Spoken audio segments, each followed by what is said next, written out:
Bonjour à tous. Avant la sortie de la version 3.4, vraisemblablement la semaine prochaine, on va voir rapidement ce que fait l'outil Perçage. Je lance le plugin Perçage, j'ai une boîte de dialogue qui apparaît avec la possibilité de faire des perçages. Ces perçages peuvent avoir un fraisage et un lamage. Pour l'instant, on va les mettre à non. Pas de fraisage ni de lamage. Et le positionnement peut être libre ou à une distance d'une arête. On va le mettre libre.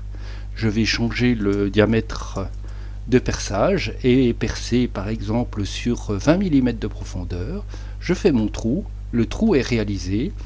Je peux aussi automatiquement percer toute l'épaisseur de ma pièce simplement en marquant que le perçage est débouchant. Si naturellement j'ai mis des guides en place, je peux me placer prioritairement par rapport à ce guide. Deuxième façon de procéder, c'est d'être avec une distance d'une arête. Je vais par exemple me mettre à 50 d'une arête.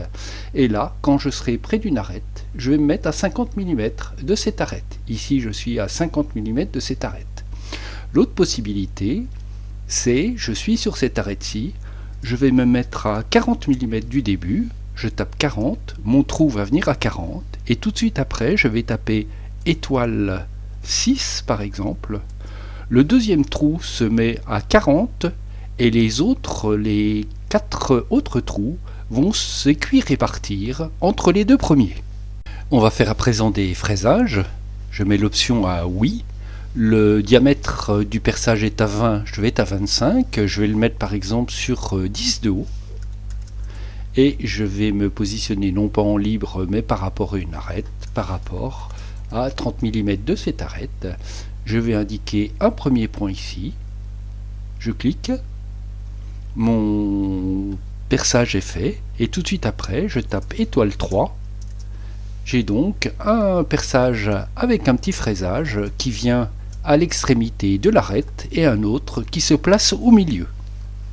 Si à présent je désactive fraisage ici, non, et que je mets lamage à oui, je vais faire un lamage, donc mon diamètre de lamage sera naturellement plus grand que 20, je vais le mettre par exemple à 30, une hauteur de lamage de 10, un positionnement libre, et je vais faire mon perçage et mon lamage, toujours avec mon trou débouchant. Si mon trou n'était pas débouchant, je le mets à non ici, et j'aurai donc un perçage non débouchant de l'autre côté.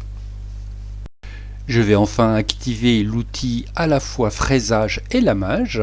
Mon lamage sera en premier, je vais mettre oui, donc il va faire 30. J'ai ensuite un fraisage, la hauteur de mon lamage et la hauteur de mon fraisage qui est ici. J'indique un endroit, j'ai donc un lamage, puis un fraisage, puis mon perçage. J'ai la possibilité de mettre le lamage non pas en premier, mais ensuite le fraisage sera en premier. Mon diamètre de lamage ne va pas dans ce cas-là. Je vais mettre mon fraisage à 30, puis mon lamage à 25. Je vais garder les mêmes hauteurs et faire mon perçage à cet endroit-là. J'ai donc d'abord un fraisage, puis un lamage, puis mon perçage qui est non débouchant. En faisant un clic droit souris, je peux annuler le dernier perçage, annuler et refaire en ayant changé les valeurs qui sont ici, définir une nouvelle arête, définir le nombre de segments. Ici je suis à 20 segments mais je peux augmenter cette valeur-là. Et enfin, sortir de la commande, ce que je fais. Voici pour ce tuto rapide sur l'outil Perçage. Bonne utilisation des extensions VMS Up et à très bientôt.